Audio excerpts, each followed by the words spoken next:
Welcome at the VisionBox booth. So VisionBox is a company that specializes in software and hardware solutions for passenger processing. We have made history at the border in more than 100 airports worldwide. We do more than 700 million passenger processing every year at the border. Since 2015, we have expanded our portfolio to the entire journey using biometrics, digital ID. We have today deployed the biggest program around the world, namely Emirates Terminal 3 in Dubai, some biometric exit program in the US with Miami, back in the day with LA and JFK. We are also deploying right now biometrics program in Mexico with the New Mexico airport. And in the Asia Pacific region, we have the largest program today with AirAsia as a low-cost operator. We are deploying 136 locations, just using Face from the super app of AirAsia to go through security, boarding and baggage drop at all their outstations, and Kuala Lumpur as a main hub. So we do the hardware, we do the software. It's a Portuguese company originally. We are established in the US out of Denver, Miami, Atlanta, and also in Canada. So you have kind of a la carte portfolio of different assets you can consume in your environment. Is it an airline? Is it an airport? Is it government? For all the steps of the journey of a passenger, starting from a digital ID creation on a mobile phone. Is it in the airline app? Is it in a partner app? We have Airside also here on the booth, who's a US player in digital ID wallets. We can interoperate with them. And then you can consume your identity as soon as you have created a compilation of your travel document, meaning a passport, a DMV, your boarding pass and your face, right? For domestic or international. We also have integration with most of the government programs, including TVS in the US. And then you can build your journey with check-in, backdrop, pre-security, before TSA or any CAT-SAT type security if it's in Canada, up to boarding, crossing the border, just using your face. We have experience in 6 years of more than 70 implementations. Some of them, as I mentioned, are large, so we know what it takes to implement. Messages, technology is mature. Where we need to work together is process design, change management, adoption, proper communication, data protection, very important element. The entire company and the software platform that runs the whole touchpoints is Privacy by Design certified, which is unique in the industry to date. Okay, so different channels for onboarding travelers. Either you go from a self-service check-in kiosk that can start with basic check-in capability, ADA compliant in the US, Canada, and Europe regulation. You can start very simple, multi-airlines. It's a CUS2 kiosk, meaning that's the new generation of common use self-service. Nobody is yet doing this. We already have it deployed in more than 60 airports in the US. And it's biometric native. Okay. Then if you want to add biometrics, you just bring in the periscope on top. It's optimized for high quality capture. The camera is adjusting to your height. So we have a passport-like photo, which is the base for scaling up a large-scale program using biometrics. In case you want to manage also baggage drop in a subsequent step, we have a scale and a volumetric camera, which allows you to tie the baggage to the passenger, measure the weight, get payment done, not to put the hassle at the baggage drop. Okay, so that's one channel for enrollment and traditional check-in. Or you can create a digital wallet in your phone where we have either an SDK you can easily integrate in 2-3 weeks into an airline app, Privacy by Design compliant. We can capture DMVs, passports, authenticate all type of documents, capture the boarding pass, the face. In seconds you are done, or use a partner in an ICAO compliant approach. Okay? And moving from then, once your identity is created, Davidson, can you enroll, please?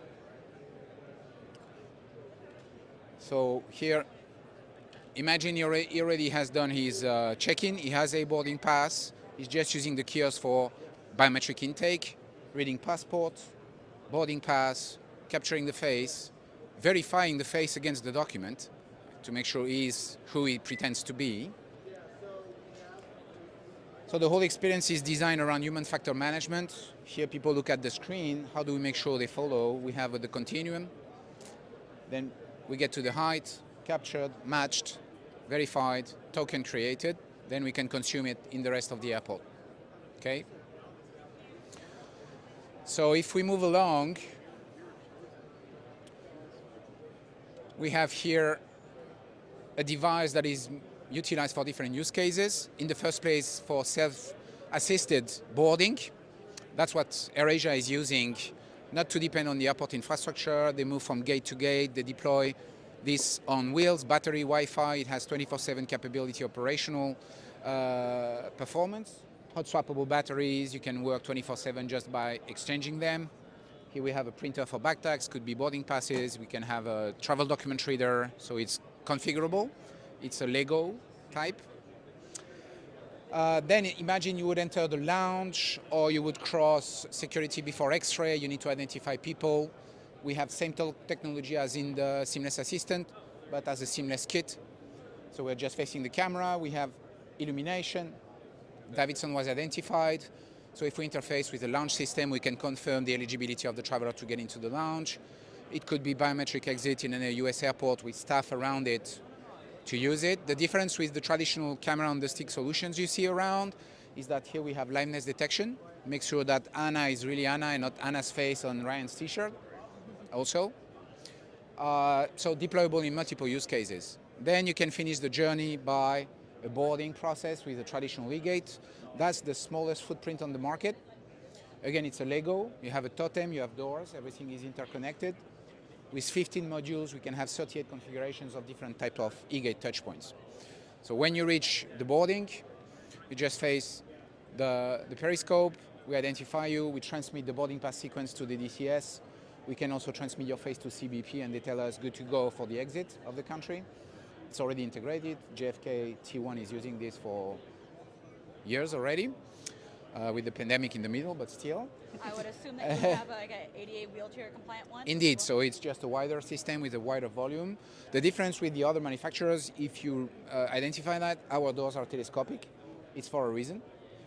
The ergonomic studies we have been conducting, all the norms and standards we apply, prove that if you apply a perpendicular blocking movement to a human being, you better manage the flow than rotating or swing doors. Much better for luggage, for tailgating, much safer, much faster. We are currently deploying 78 airports in Japan with 1,000 boarding gates of those, and we can configure the motor to close and open under a second. So Japan domestic travel is competing with bullet trains, so they need to be super fast. So we even have a version where people are running basically, and the door only closes if you are not eligible. But so you just get in front of the avatar, and you see in a few seconds you get on the other side with the DCS response. Here we have an avatar technology. So instead of text, audio, confusing, we have been engaging on creating avatar type emotional engagement with the traveler. So it can be different ethnics, demographics. It can tell you what to do, instruct you, say bye-bye. Emirates is using this in all Terminal 3 in Dubai with Emirates staffed characters. In Finland, we have a teddy bear because that's the mascot of the border police. They wanted to have something genderless to engage also with kids because we have 5 years old going through the border. So see, you have all the ingredients to run the entire airport at different moments. You can pick and choose where you start from to build the case and then scale up. And the platform underneath is orchestrating all of those. We have APIs with all the legacy platforms from the market. Collins, Sita, Amadeus, we are certified on all those platforms. We integrate directly with DCSs of some of the airlines using Navitaire, Sabre, all the classical players. So I think we have a quite comprehensive portfolio to offer. What matters is to build a business case together, look at how you get money back. Is it through cost cutting, cost effectiveness, non-aviation revenue, data monetization,